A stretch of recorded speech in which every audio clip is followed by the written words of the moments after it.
Assalomu alaykum. Viloyatimiz hayotiga oid muhim xabarlar tafsiloti bilan efirda Xorazm 24 axborot dasturi. Dastur taqdimoti bilan studiyada Sohiba Yusupova.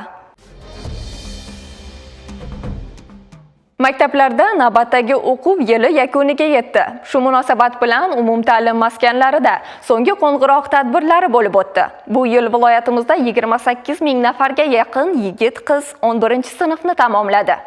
Qalblarda g'urur va hayajon uyg'otadigan, ko'zlarga yosh qalqitadigan bu lahza ular hayotida yangi sahifani ochib bermoqda. Bugun bitiruvchilar maktab bilan xayrlashar ekan, ularning qo'lida yetuklik shahodatnomasi, ko'nglida esa ulug' orzu va maqsadlar mujassam.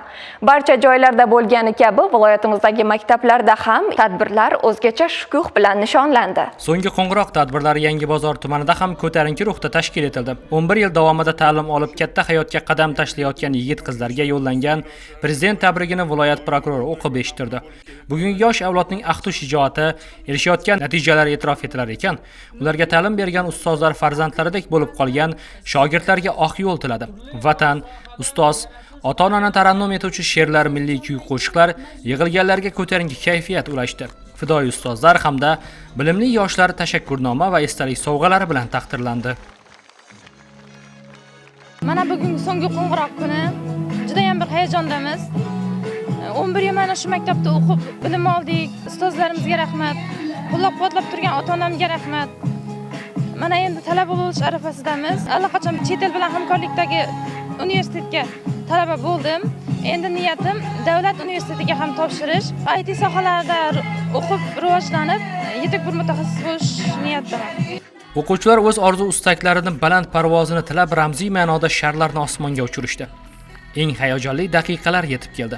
Maktab hovlisida chalingan so'nggi qo'ng'iroq aslida maktab ostonasidagi sodda bolalik tugayotgani, endi mas'uliyat, yurt koriga yaraydigan yetuk inson bo'lish uchun intilish zarurligini ta'kidlovchi sado bo'lib yangradi. Bitiruvchilar ko'zlarida hayajon va kelajakka ishonch hissini ko'rish mumkin.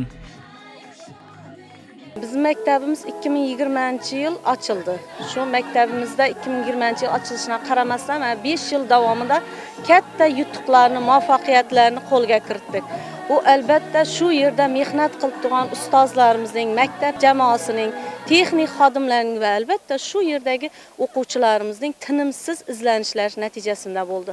23 nafar o'quvchimizdan 6 nafari sertifikat, ingliz tilidan sertifikatga ega bo'ldilar, ona tili fanidan sertifikatga ega bo'ldilar. Qolaversa, kechagina tarix fanidan milliy sertifikatga imtihon topshirib keldilar. 2 nafar o'quvchimiz muddatidan oldin talaba bo'lish baxtiga muyassar bo'ldi.